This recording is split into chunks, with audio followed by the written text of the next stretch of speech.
La Voz de América presenta.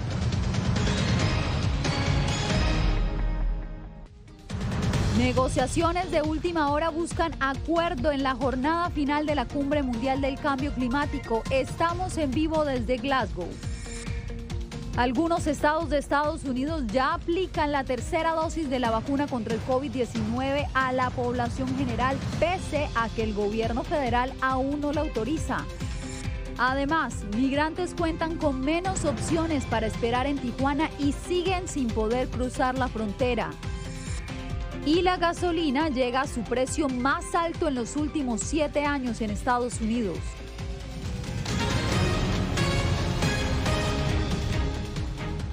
¿Qué tal? Los saludo desde Washington, soy Yasmín López. El planeta entero tiene la mirada puesta en la Cumbre Mundial del Cambio Climático que está por culminar. Por eso nos vamos a Glasgow, donde se encuentra nuestro colaborador de la agencia de prensa asociada, Philip Crowder. Philip, después de estos 13 días de reuniones, diálogos, reclamos, negociaciones, ¿se pudo llegar a un acuerdo?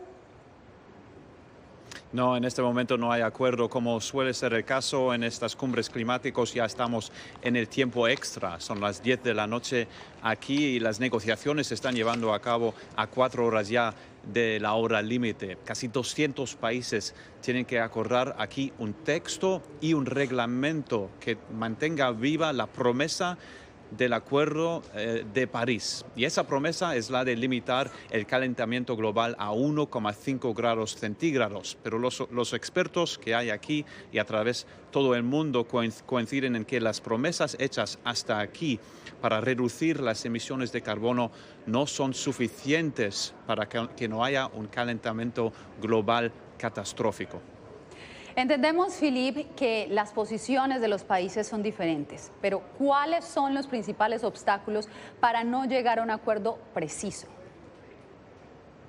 Pues primero, carbón y combustibles fósiles. Hubo un acuerdo para bajar el uso lentamente de los subsidios para los combustibles fósiles y el uso del carbón, pero este texto se ha ido diluyendo. Se está sintiendo aquí el efecto y el poder de los grandes países contaminantes. Luego, hay otra razón por la que no hay un acuerdo hasta ahora, ya lo mencionamos ayer, la división entre países ricos y pobres. Los que ya están sintiendo los efectos del cambio climático quieren compensación de los países industrializados y también quieren financiación para que ellos mismos también se puedan alejar de esos combustibles fósiles.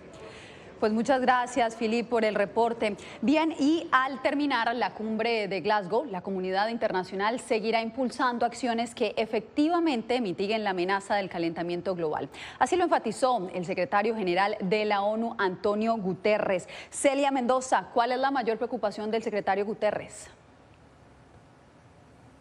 Precisamente que no haya una forma de que estos países cumplan con los compromisos que se han firmado. Recordemos que en París se hicieron acuerdos ambiciosos y había esperanza de que se pudieran cumplir. En ese momento Ban Ki-moon estaba a cargo de las Naciones Unidas y ahora Guterres hereda la tarea de seguir luchando, como él lo ha asegurado, hasta que esto se cumpla. Los anuncios aquí en Glasgow son alentadores, pero están lejos de ser suficientes. En Glasgow, Escocia, la cumbre del cambio climático COP26 entra en su recta final. Cada país, cada ciudad, cada empresa, cada institución financiera debe reducir de manera radical, creíble y verificable sus emisiones y descarbonizar sus carteras a partir de ahora. El secretario general de las Naciones Unidas, Antonio Guterres, ha sonado repetidamente las alarmas acerca de la amenaza que el calentamiento global representa para la seguridad mundial. Las consecuencias ya son una realidad para comunidades en San Pedro Sula, Honduras. Al ver tanta destrucción, hasta lloré porque nunca había pasado, nunca había vivido unas tormentas, unos huracanes así. Me di cuenta cuando ya tenía el agua a la rodilla. Y quise poder sacar algunas cosas, fue poco lo que saqué y pues lo que quise nomás salvar mi vida, la mía, la de mi hijo y la de mi pareja. Ingrid y Elsa son damnificadas del huracán categoría 4 Iota que tocó tierra el 18 de noviembre de 2020, menos de 2 semanas después de que el huracán ETA hubiera afectado las mismas zonas en Honduras, Guatemala y Nicaragua. Estos países se podrían beneficiar de los programas de financiación promovidos en la COP26, donde el enviado de Estados Unidos, John Kerry, abogó para ampliar la aceptación de fondos. Apoyamos firmemente la financiación de la adaptación. En un espíritu de compromiso, podemos y aceptaremos el enfoque de la duplicación. El secretario general Antonio Guterres también anunció que creará un grupo de expertos de alto nivel encargados en determinar cómo se van a medir los compromisos y los avances de cada uno de los países y entregarán un reporte el próximo año. Celia, gracias por la información. Bien, y cambiamos de tema. Un gran jurado federal imputó este viernes a Steve Bannon por desobedecer el citatorio del Congreso. Un panel legislativo había ordenado el mes pasado al asesor, el ex asesor del expresidente Donald Trump, entregar información relacionada al asalto al Capitolio del 6 de enero. Y en otras noticias, el 15 de noviembre se espera una nueva protesta en Cuba contra el gobierno y la crisis económica que vive la isla. Las autoridades cubanas ya advirtieron que no permitirán manifestaciones mientras que Estados Unidos respalda el derecho de los ciudadanos a manifestarse. Jacopo Luzzi tiene la información. El anuncio de una protesta convocada el 15 de noviembre ha desatado en Cuba una guerra mediática entre el gobierno comunista y un movimiento disidente que afirma tener en el teléfono celular su mejor arma. Los disidentes solicitaron permiso para realizar una marcha cívica por el cambio, el mismo día que Cuba reabre sus fronteras al turismo después de 2 años de hiato. Las autoridades rechazaron esa solicitud, alegando que los disidentes trabajan con Estados Unidos para derrocar al gobierno de Miguel Díaz-Canel y amenazaron con imponer penas de hasta 30 años de prisión a quienes protesten. Tengo absoluta certeza también de que no va a ocurrir nada. A pesar de las negativas, los organizadores de la manifestación afirman que saldrán a las calles. Le temen a un pueblo que ya no cree en ellos y que ya no tiene ni siquiera miedo de decirlo, al menos en sus redes sociales. El gobierno cubano acusa a Junior García de estar incitando a la violencia y el derrocamiento, mientras el dramaturgo y activista afirma que no recibe plata de Estados Unidos. El Departamento de Estado afirmó este viernes que apoya el derecho del pueblo cubano a protestar pacíficamente y rechaza estar involucrado. Estamos atentos y nuevamente dispuestos a identificar y promover la rendición de cuentas de los violadores de derechos humanos en el caso de que sea necesario. No está claro cuántos se manifestarán el 15 de noviembre. Junior García anunció que marchará en solitario el domingo. Jacopo Luzzi, Voz de América, Washington.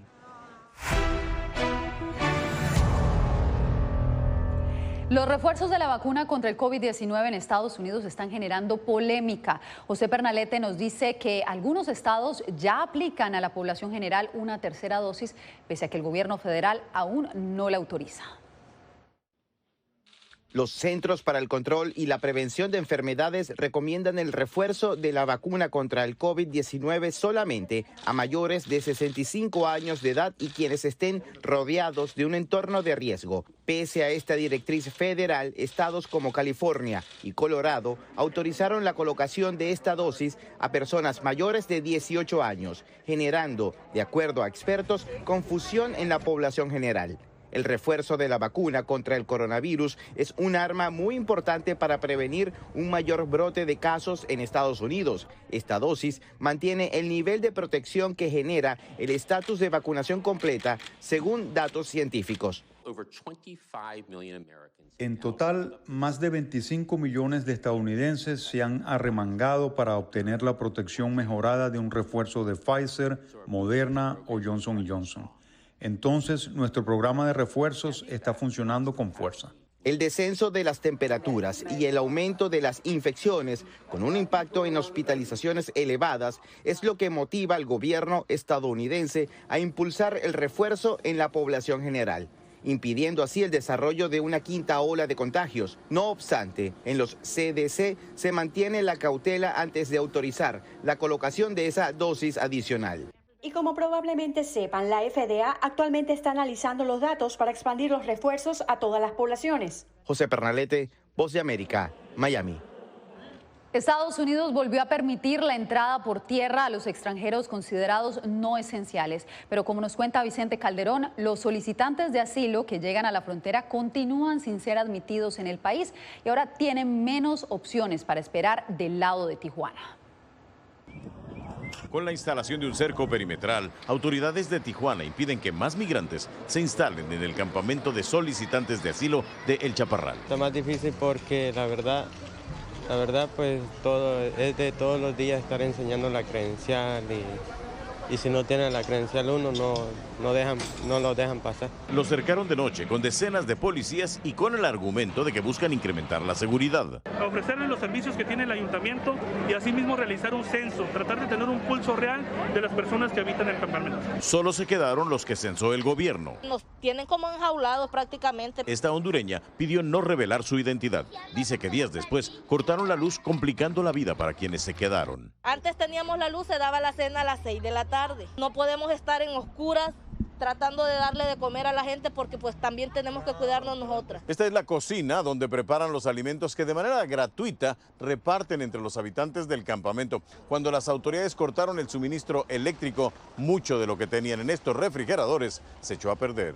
Este activista y exfuncionario municipal supervisa respeten los derechos de la gente. Es la intención de desmantelar el campamento, que a fin de cuentas es una buena iniciativa, pero hay que hacerlo bien. De los 1.600 habitantes en el campamento, solo unos cuantos aceptaron reubicarse.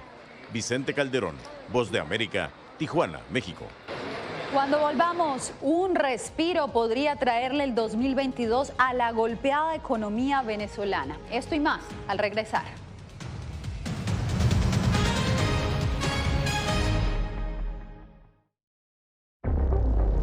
Son barcos pesqueros, en su mayoría barcos chinos. Imagínate 300 barcos en una sola zona, es un impacto terrible. Cogen todo lo que está a su alcance. Estos barcos parten de China, pero a veces pasan años sin regresar a sus puertos o a su país de bandera.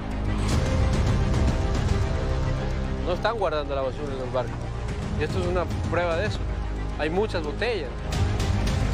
El gobierno chino también prohíbe de manera estricta a todos los barcos pescar especies marinas protegidas y en peligro de extinción. Mis nietos no van a poder disfrutar de este paisaje. Si esto está pasando en Galápagos, ¿qué estará pasando en otro lado, no? Enjambre flotante, una producción especial de La Voz de América. Encuéntrala en vozdeamerica.com.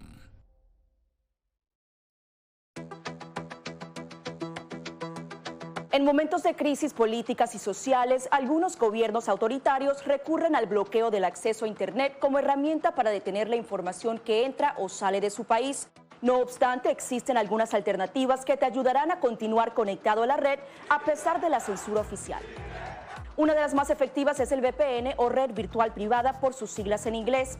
La VPN pretende simular que la persona está en otro lugar del mundo y no en el país que esté restringiendo el acceso a Internet, de manera que es incapaz de detectar esa conexión interna y así se puede utilizar Internet con normalidad. Las ofertas de VPN en el mercado son muchas y las puedes buscar escribiendo las iniciales VPN en los motores de búsqueda, pero es importante descargarla o adquirirla antes de perder la conexión al Internet. Aquí te ofrecemos algunas opciones.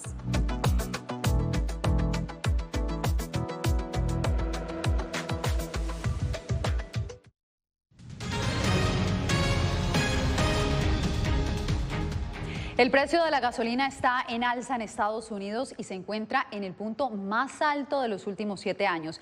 California es una de las plazas más caras del país. Verónica Villafañe nos explica por qué.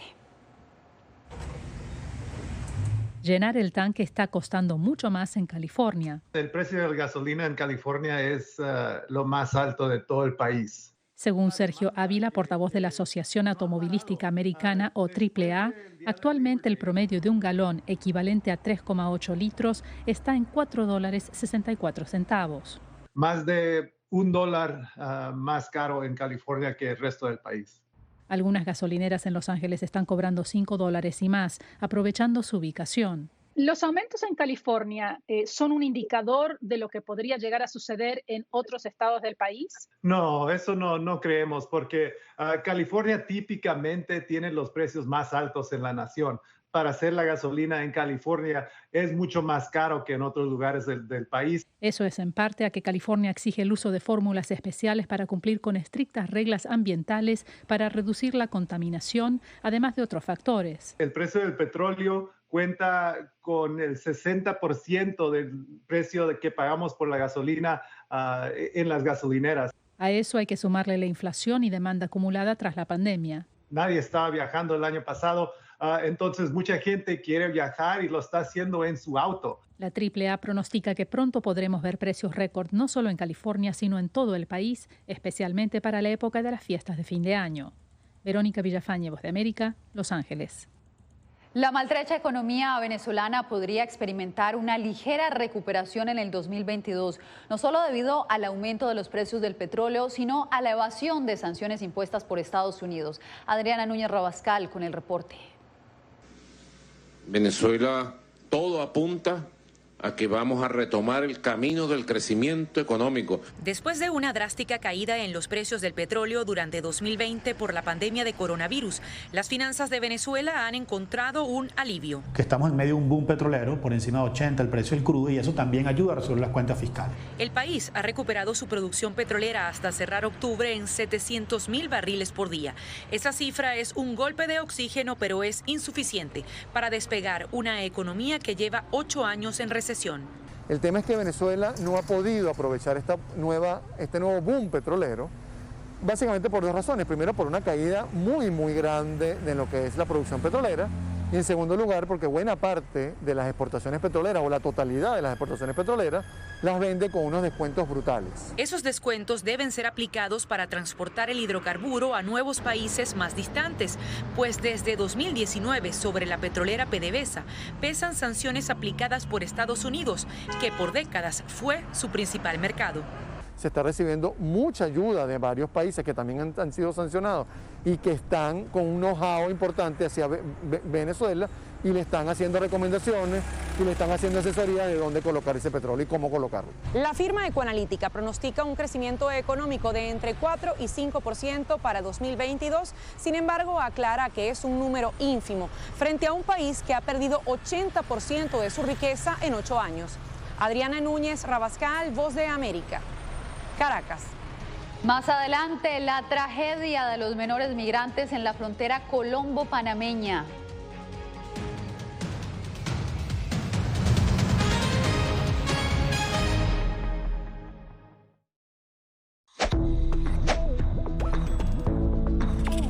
La Organización Mundial de la Salud asegura que las mascarillas son esenciales para eliminar la transmisión del nuevo coronavirus y salvar vidas. Por ello, recomienda su uso cuando se está en lugares concurridos, donde no se pueda mantener el distanciamiento social y en lugares con poca ventilación. Cuando se habla de mascarillas para protegerse del COVID-19, se refieren generalmente a la mascarilla quirúrgica, el respirador N95 o las de tela.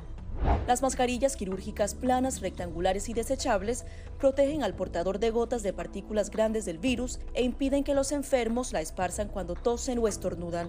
Los expertos advierten que solo deben ser usadas una vez. El respirador N95, de forma oval y más ajustado a la cara, tiene una válvula de exhalación que ayuda con la humedad y el calor cuando respiramos. Además de filtrar partículas grandes, puede impedir que pase el 95% de las partículas pequeñas de virus y bacterias. Ante la escasez, muchos han recurrido a hacer sus propias mascarillas y, en efecto, los expertos confirman que estas mascarillas caseras pueden ser efectivas. Las mascarillas nos pueden servir como una barrera aislante para las secreciones, pero tener mucho cuidado porque hemos visto gente que usa la mascarilla, pero al acomodarse la mascarilla se está tocando la cara. Y eso es justamente lo que queremos evitar, es que la gente se esté tocando la cara en estos momentos, porque cuando uno está en lugares públicos puedes estar pasando la mano por una superficie que ha sido tocada por otras personas y que puede estar contaminada, y luego sin querer te puedes llevar la mano a la cara.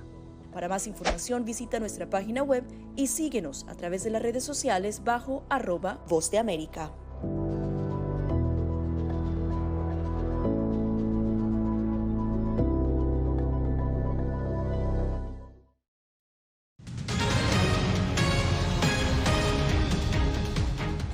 El Salvador se despertó este viernes con un despliegue militar en muchas de sus calles tras un dramático incremento de homicidios. El presidente Nayib Bukele anunció la medida ante una escalada criminal que habría cobrado al menos 30 vidas en 2 días. Según reportes extraoficiales, los soldados están apostados a las entradas y salidas de zonas de altos índices delictivos. Los informes de inteligencia de la Policía Nacional Civil, el que pueda determinar qué es lo que ha pasado este día atípico que no estábamos acostumbrados en la gestión del señor presidente Nayib Bukele, pero estamos haciendo todo el esfuerzo para que se mantenga, como le digo, el ritmo que traíamos y que la población pueda disfrutar de la tranquilidad. Entre tanto, en Nicaragua hay expectativa por el impacto que podría representar la ley Renacer para su economía. Laura Sepúlveda nos tiene el informe. La Casa Blanca dice que la ley Renacer impone sanciones al gobierno de Daniel Ortega en Nicaragua para restringir los préstamos de los bancos multilaterales y para atacar la corrupción del régimen. Erin Farnsworth, vicepresidente de Council of the Americas, explica en qué consiste. Lo que hace es comprometer a Estados Unidos a tomar varias acciones, trabajando con la comunidad internacional para intentar presionar al régimen de Ortega, moderar su comportamiento, reducir sus impulsos en materia de violaciones de derechos humanos. Propósito para el cual señala aún hay detalles que no han sido especificados. Hasta este punto, Estados Unidos realmente no ha dado ningún paso económico contra la economía de Nicaragua para mostrar descontento hacia el régimen, pero hay varias cosas que se podrían considerar. Un ejemplo sería el acceso de productos nicaragüenses como el azúcar al mercado estadounidense. El tema principal aquí es la participación nicaragüense en el Tratado de Libre Comercio de Centroamérica, que incluye a República Dominicana, que permite a Nicaragua acceso garantizado libre de aranceles a Estados Unidos y viceversa. Pues señala como extraño un tratado de libre comercio entre Estados Unidos y una nación que ha dado su espalda a la democracia, aunque no hay detalle en dicho acuerdo que haga referencia a esos factores. Al respecto opinó el doctor en economía Francisco Larios. Las grandes empresas nicaragüenses están apoyando y han apoyado todo este tiempo el monstruo que ellos mismos construyeron, que es la dictadura de Ortega y Murillo. Así que, en efecto, si las presiones los castigan a ellos, bueno, pues bienvenida sea esa presión. Laura Sepúlveda, Voz de América. Argentina renovará parcialmente su poder legislativo al celebrar elecciones de medio término el próximo domingo 14 de noviembre. Se elegirán 127 de los 257 miembros de la Cámara de Diputados y 24 de las 54 curules del Senado. Los resultados serán clave para los últimos 2 años de la presidencia de Alberto Fernández. Bien, en Colombia, un niño cubano de 14 años fue sepultado tras perder la vida en su intento de cruzar la frontera hacia Panamá. Ya había perdido a sus madres a escasos días antes. Yair Díaz nos amplía. Como defensor del pueblo, reitero la necesidad urgente de que se establezca un puente humanitario para el paso de migrantes entre Colombia y Panamá. Un SOS está enviando el defensor del pueblo de Colombia, Carlos Camargo, tras la muerte de Brian Corrales, un menor cubano de 14 años quien intentaba cruzar la selva del Tapón del Darién. Los más afectados siguen siendo los niños, niñas, adolescentes. El pasado 10 de octubre, el menor había sobrevivido al naufragio de una embarcación que iba de Necoclí a Panamá, en el que pareció su madre, identificada como Lisandra Bravo. El muchacho no podía respirar y en un momento a otro como que falleció. Según Alexander Murillo, el alcalde de Acandí, último municipio colombiano en la frontera con Panamá y Puerta al Darién, este joven fue sepultado en medio de la selva por el estado de descomposición del cuerpo, ya que llevaba varios días de fallecido. No se pudo trasladar el cuerpo, ya nos informaron, manifestaron que lo habían enterrado. Los gobiernos de Colombia y Panamá impusieron en agosto un cupo de 500 migrantes diarios que pueden cruzar la selva del Darién ante la decena de miles de migrantes que han llegado los últimos meses. El llamado de atención ha sido no exponer la vida en este tipo de pasos que son agresivos. La Defensoría del Pueblo informó a las autoridades de Panamá sobre lo ocurrido para que brinde atención prioritaria a los familiares del niño cuando logren llegar al país vecino. Yair Díaz, Voz de América, Bogotá. Al volver, el arte callejero que cautiva a muchos en Miami llega a la pantalla grande con talento latino.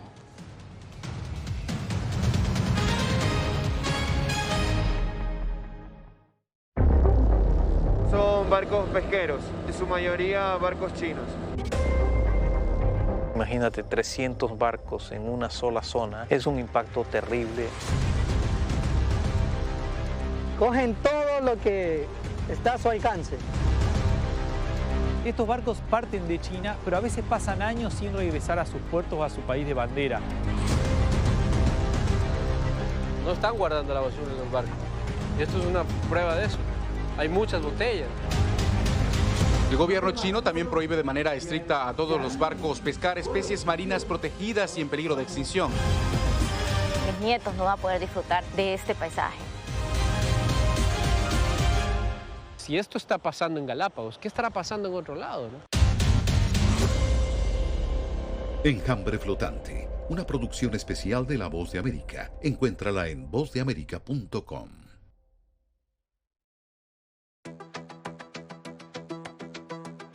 En momentos de crisis políticas y sociales, algunos gobiernos autoritarios recurren al bloqueo del acceso a Internet como herramienta para detener la información que entra o sale de su país.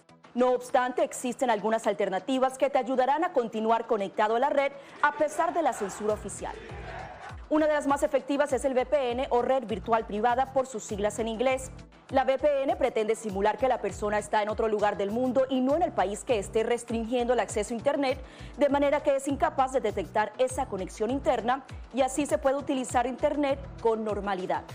Las ofertas de VPN en el mercado son muchas y las puedes buscar escribiendo las iniciales VPN en los motores de búsqueda, pero es importante descargarla o adquirirla antes de perder la conexión al Internet. Aquí te ofrecemos algunas opciones.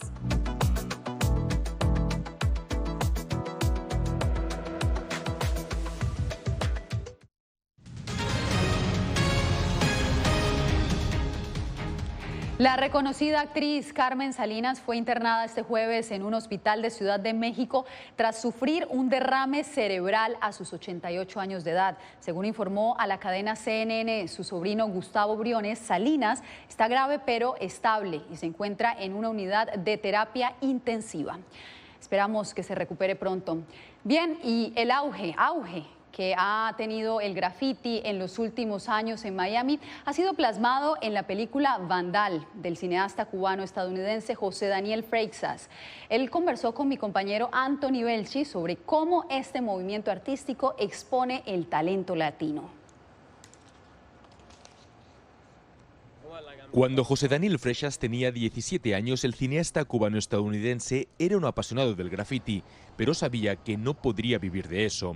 Así que decidió ir a la escuela de cine y seguir vinculado a las disciplinas artísticas. Fue así como creó Vandal, la película que él mismo ha producido y dirigido.